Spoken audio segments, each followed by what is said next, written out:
Assalamualaikum warahmatullahi wabarakatuh. Apa kabar semuanya? Semoga semuanya dalam keadaan baik-baik saja dan sehat selalu. Bila yang berada di luar, jangan lupa untuk menggunakan masker dan jangan lupa untuk cuci tangan.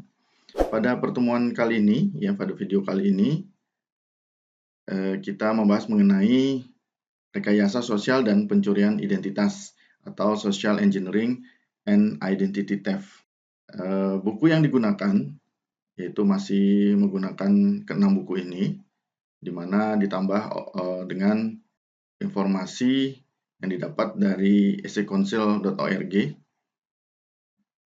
yang alamat situsnya bisa dilihat di sini, ya bisa di-download di sini. Terus kemudian kita masuk di awal dari materi ini, yaitu berita keamanan atau security news, rekayasa sosial dan pencurian identitas. Jadi serangan social engineering ya sekarang ini sudah juga banyak ya, yang biasanya melibatkan beberapa bentuk manipulasi psikologis yang biasanya si pelaku itu membodohi pengguna atau karyawan, dan yang mereka biasanya tidak menaruh curiga untuk menyerahkan data rahasia dan sensitif. Nah, biasanya social engineering ini melibatkan email atau komunikasi lain yang menimbulkan ya urgensi, ketakutan atau emosi serupa ya pada korban, mengarahkan korban untuk segera mengungkapkan informasi sensitif. Bisa juga mengklik tautan yang berbahaya, terus kemudian membuka file-file yang berbahaya yang mengandung virus. Nah, terkadang ketika si pelaku itu menggunakan, atau yang umumnya kita mengetahui ada beberapa pengertian mengenai kalimat pencurian identitas ya dan penipuan identitas ya secara bergantian, itu biasanya kalimat ini sebenarnya berbeda ya, walaupun kelihatannya sama ya, pencurian identitas, penipuan identitas. Nah, di mana pengertian dari pencurian identitas adalah ketika pencuri identitas mencuri informasi identitas pribadi. Informasi identitas pribadi mencakup hal-hal seperti nama, alamat, ya mungkin nomor BPJS, ya alamat email dan sebagainya. Sedangkan penipuan identitas adalah menggunakan yang tidak sah dari informasi identitas pribadi hasil curian untuk mendapatkan keuntungan finansial. Nah, informasi identitas pribadi ini antara lain adalah menggunakan akun kartu pembayaran curian. Terus kemudian dari cara-cara pembelian yang curang, terus kemudian mengambil kendali atas akun-akun yang ada yang mereka telah curi. Dan bisa jadi mereka juga membuka akun-akun baru dari akun-akun yang diperoleh data-datanya hasil curian. Di mana pada tahun 2019 di Amerika, Komisi Perdagangan Federal Amerika menerima 1,7 juta laporan penipuan yang mengakibatkan kerugian penipuan sebesar 1,9 miliar dolar. Nah, ini diperoleh dari sumber digitalguardian.com dan socialengineer.com. Secara statistik ya, pencurian identitas pada tahun 2018 sampai 2020 bila kita lihat, yaitu di mana korban pencurian identitas 2019 ini sebanyak 20,33%. Ini sumbernya saya peroleh dari comparitech.com. Ini kejadian-kejadian yang berada di luar negeri. Terus kemudian jumlah total penipuan yang ada yaitu sebanyak 3,4 miliar dolar tahun 2018. Nah, berikutnya kasus pencurian identitas dilaporkan pada tahun 2020 sebanyak 13.000 kasus. Terus kemudian korban yang tahu kejahatan telah dilakukan sebanyak 13%, dan ada pelaku mengambil alih akun pada tahun 2019 itu sebanyak 72%. Jadi ini statistik pencurian identitas yang terjadi di tahun 2018 sampai 2020. Tujuan pembelajaran kali ini yaitu apa itu pencurian identitas, terus kemudian informasi pribadi yang dapat dicuri, bagaimana penyerang mencuri identitas, apa yang dilakukan penyerang dengan identitas yang dicuri, kemudian contoh pencurian identitas, bagaimana cara mengetahui apakah kita ya bisa mengetahui bahwa kita adalah korban pencurian identitas.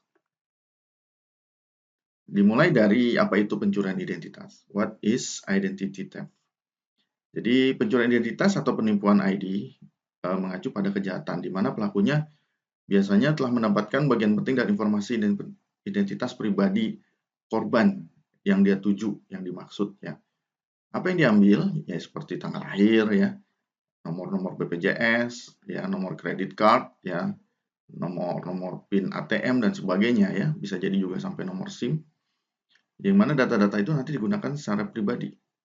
Ya, makanya kemarin itu udah kasus kejadian di mana nomor KK yang di Indonesia, yang nomor KK, terus kemudian nomor KTP yang disebarkan melalui media massa itu sangat-sangat riskan sekali karena bisa jadi dipakai ya oleh orang-orang yang tidak berwenang, terus kemudian dijadikan data kita menjadi kejahatan oleh orang tersebut ya.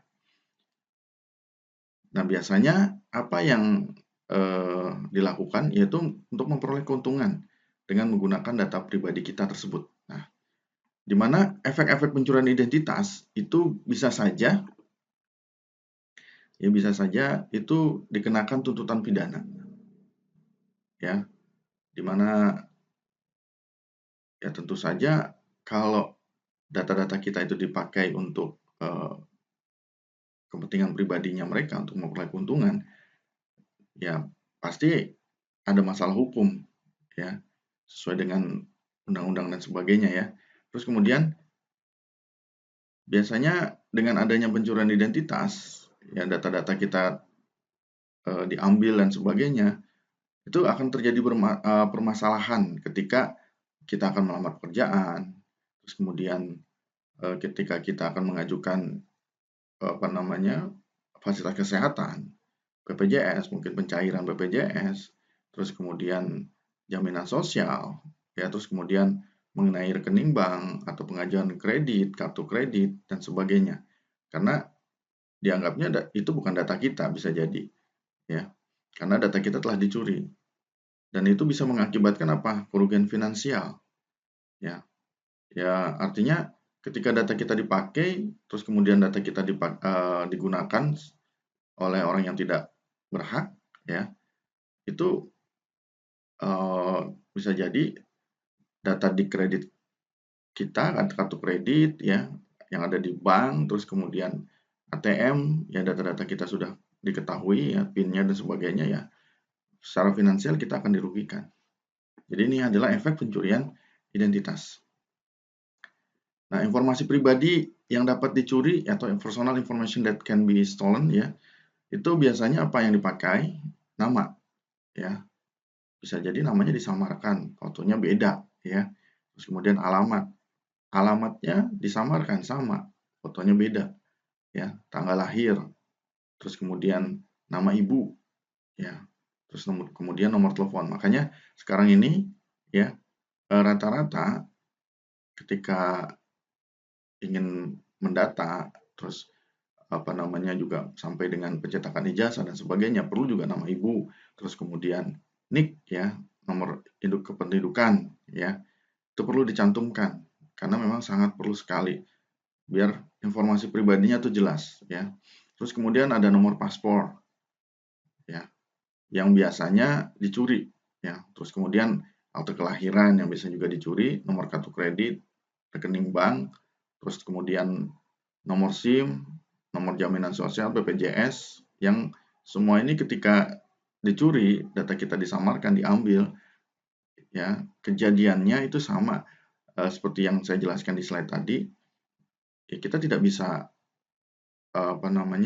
ketika mau melamar pekerjaan, mengurus keuangan, finansial, mengajukan kredit dan sebagainya, itu akan kesulitan, ya, karena data kita sudah digantikan fotonya secara pribadi orang lain, bisa jadi seperti itu. bagaimana penyerang mencuri identitas? How do attackers steal identity? Jadi ada 4 di sini, ya, bagaimana penyerang mencuri identitas. Yang pertama, dia melalui rekayasa social engineering. Nah, ini biasanya ya melalui pendekatan-pendekatan, ya. Pelakunya itu tidak melakukan sesuatu secara teknis. Dia hanya biasanya membohongi, terus kemudian merayu, ya, atau memanipulasi kepercayaan orang untuk melakukan tindakan tertentu, atau membocorkan informasi pribadi tanpa menggunakan metode secara teknis. Ya, ini pendekatan-pendekatan saja, rayuan-rayuan, sehingga kita akhirnya menyerahkan data pribadi kita ke orang tersebut. Ya. Terus kemudian yang berikutnya adalah pengelabuan atau phishing. Jadi penipu berpura-pura menjadi lembaga keuangan bisa jadi, atau sosial, ya, atau pura-pura jadi kepolisian atau yang lain, ya. Dan biasanya ketika dia menjadi lembaga keuangan itu mengirim spam atau pop-up untuk mengelabui pengguna agar mengungkapkan informasi pribadi, di mana isinya biasanya berpura-pura untuk memberikan transfer sejumlah uang. Ya, kita diminta untuk memberikan data kita. Ketika kita memberikan data kita, maka mereka mengelabui untuk memberikan sejumlah uang. Akhirnya ketika kita tertipu atau dapat dikelabui, mau nggak mau ya, akhirnya data kita akan diambil oleh si penipu. Nah, berikutnya adalah pencurian barang pribadi. Ya, penipu dapat mencuri dompet dan dompet online. Suratnya bisa termasuk surat bank, ya, dan laporan kartu kredit, penawaran kredit yang telah disetujui sebelumnya, dan cek juga atau informasi-informasi pajak. Jadi di sini penipu mencuri dompet-dompet online kita, ya, online wallet, ya, termasuk surat-surat bank, laporan kartu kredit, dan penawaran-penawaran kredit yang telah disetujui. Nah, termasuk informasi pajak. Nah, berikutnya adalah hacking. Hacking atau peretasan. Jadi penyerang dapat meretas sistem komputer untuk mencuri data pribadi kita yang bersifat rahasia, ya, melalui teknik hacking, ya, yang telah dijelaskan pada pertemuan-pertemuan sebelumnya. Nah, apa yang dilakukan penyerang dengan identitas yang dicuri? What do attackers do with stolen identity? Ya, bisa jadi yang dilakukan penyerang dengan identitas yang dicuri adalah menipu kartu kredit. Ya, penyerang membuka rekening kartu kredit kita, ya, atau membuka rekening kartu kredit baru atas nama kita, ya, nama korban, dan akhirnya apa? Tidak membayar tagihan. Dia menggunakan kartu kredit orang lain untuk membeli. Nah, ini penipuan kartu kredit. Nah, penipuan telepon atau utilitas, ya, penyerang mungkin membuka ponsel baru, ya, membuka ponsel, terus kemudian akun-akun yang berbasis wireless atas nama pengguna, terus menggunakan biaya atau mengenakan biaya pada akun yang sudah ada. Ya. Terus kemudian penyerang mungkin menggunakan nama pengguna untuk mendapatkan layanan listrik, pemanas, TV kabel. Jadi data-data kita setelah dicuri, ya, terus kemudian melalui telepon bisa saja penipu itu meminta kita untuk mengungkapkan data pribadi kita, sehingga mereka bisa saja untuk mendapatkan data kita itu agar kita itu diminta untuk membayar tagihan listrik, pemanas, TV kabel mereka, yang dimana nanti mereka tidak perlu mengeluarkan biaya, padahal listriknya listrik mereka, ya, si pelaku, terus kemudian pemanas, TV kabel, ya. Nah, ini bisa saja terjadi ya dengan melakukan telepon. Terus kemudian penipu lainnya adalah penyerang mungkin mendapatkan pekerjaan menggunakan nomor jaminan sosial. Jadi dengan cara menipu, si penipu itu mendapatkan pekerjaan yang menggunakan data-data dari korban. Terus kemudian data-data tersebut didapat dari informasi pengguna yang sah, sehingga ketika dikeluarkan atau dikeluarkan penangkapan atas nama pengguna yang sah, mereka tidak tidak ada data atau bukti bahwa si penyerang itu telah melakukan penipuan, ya, seperti itu. Berikutnya ini adalah contoh pencurian identitas, identity theft example. Jadi bisa jadi ya, kayak ini driver license yang di Amerika nih, di California, bahwa fotonya beda tapi namanya sama, Trent Charles Arsenault, dengan kode-kodenya sama, ya. Terus kemudian data-data semua sama, hanya foto saja yang berbeda. Artinya dia memasukkan identitas, ya, informasi-informasi dari pemilik arsip. Ya, ini kebetulan diambil contohnya ya seperti ini ya. Ya, ada contoh pencurian identitas. Kemudian rekayasa sosial atau social engineering. Rekayasa sosial adalah seni meyakinkan orang untuk mengungkapkan informasi rahasia. Cara ini adalah trik yang digunakan untuk mendapatkan informasi sensitif dengan memanfaatkan sifat dasar manusia. Jadi si pelaku itu ya meyakinkan orang. Ya, kayak contoh merayu-rayu ya supaya mendapatkan informasi rahasia kita ya dengan trik-trik mungkin penjualan dan sebagainya, sehingga dia meminta data-data informasi kita secara detail, ya, yang biasanya si korban akhirnya tertipu dan menyerahkan data-data aslinya. Terus berikutnya adalah rekayasa sosial.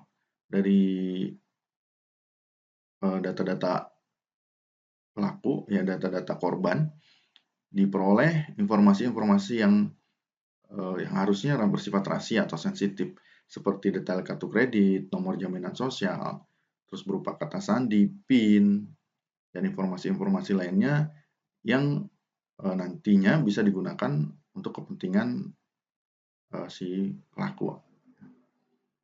Terus kemudian berikutnya adalah jenis rekayasa sosial. Jadi rekayasa sosial ini dibagi dua, rekayasa sosial berbasis manusia dan rekayasa sosial berbasis komputer. Ya, kalau rekayasa sosial berbasis manusia dan komputer ini akan dijelaskan di slide berikutnya, di mana rekayasa berbasis sosial ini ya seperti yang sudah pernah dijelaskan pada pertemuan-pertemuan sebelumnya, ya, di mana memang dengan rekayasa sosial berbasis manusia ini sama seperti social engineering, ya, seperti solder server, ya, di mana si pelaku itu biasanya dengan ya tanpa diketahui oleh si korban, ya dia mengintip misalnya si korban sedang berada di ATM, mengintip apa? Mengintip PIN, ya, mengintip makanya ketika kita mengisi PIN atau mengetikkan PIN, ya kalau bisa ditutupi. Atau biasanya dengan mengintip dari belakang, ya makanya dibilang solder itu, mengintip apa yang sedang kita lakukan di dalam HP kita, ya, yaitu rekayasa sosial berbasis manusia. Dan rekayasa sosial berbasis komputer itu biasanya melihat ya data-data kita lewat Facebook, ya, lewat Facebook. Jadi si penyerang itu melakukan kegiatannya ya untuk mengambil data-data kita lewat media sosial. Nah, ini contoh rekayasa sosial atau social engineering example. Ya, contohnya adalah, "Hai, kami dari Consesco Software. Kami akan merekrut orang baru untuk tim pengembangan perangkat lunak kami. Kami mendapatkan nomor kontak Anda dari portal pekerjaan populer. Berikan detail profil pekerjaan Anda, informasi proyek saat ini, nomor jaminan sosial, dan alamat tempat tinggal Anda." Nah, jadi data-data ini biasanya itu dengan cara telepon, ya, merayu kita, meyakinkan kita supaya kita menyerahkan data-data informasi kita secara pribadi. Nah, kemudian si korban ketika dia tertipu yang merasa dia belum mendapatkan pekerjaan, terus kemudian dia memerlukan uang, ini bakal tertipu, ya. Atau biasanya, ya, data-data ini juga biasanya kita dapat dari atau kita peroleh dari email, ya, dan sebagainya, ya. Nah, biasanya kalau rekayasa sosial seperti ini memang langsung, ya, melalui telepon, yang meyakinkan kita. Yang sekarang ya di Indonesia sendiri sudah banyak, ya, bahwa, "Oh, Anda mendapatkan hadiah, silakan, ya, eee, telepon balik, ya, atau berikan informasi Anda secara lengkap," ya, seperti itu. Nah, ini contoh dari rekayasa sosial, ya, social engineering example dari kejahatan-kejahatan yang ada. Nah, berikutnya adalah rekayasa sosial berbasis manusia atau human based social engineering yang tadi sudah disebutkan, ya, bahwa di sini untuk rekayasa sosial berbasis manusia diantaranya adalah menguping atau eavesdropping. Yang menguping mendengarkan percakapan, membaca pesan tanpa izin, ini termasuk dari rekayasa sosial berbasis manusia. Jadi bisa saja menguping ini itu mengambil data-data kita, ya, si pelaku, ya, dalam bentuk apa? Audio, video, tertulis, ya. Ya, contohnya nih pada gambar, oh, dia melihat dari belakang, ya, seperti ini. Padahal sebenarnya harusnya dia tidak boleh seperti ini. Makanya ketika kita sedang mengerjakan sesuatu yang kira-kira itu bersifat rahasia atau penting, perhatikan dulu sekitar kita. Ya, termasuk ketika kita mengambil uang di ATM, ya. Terus berikutnya adalah shoulder surfing. Jadi shoulder surfing adalah penyerang melihat dari belakang, ya, untuk mendapatkan informasi penting, ya, seperti kata sandi, PIN, nomor identifikasi pribadi, nomor rekening, jadi informasi kartu kredit.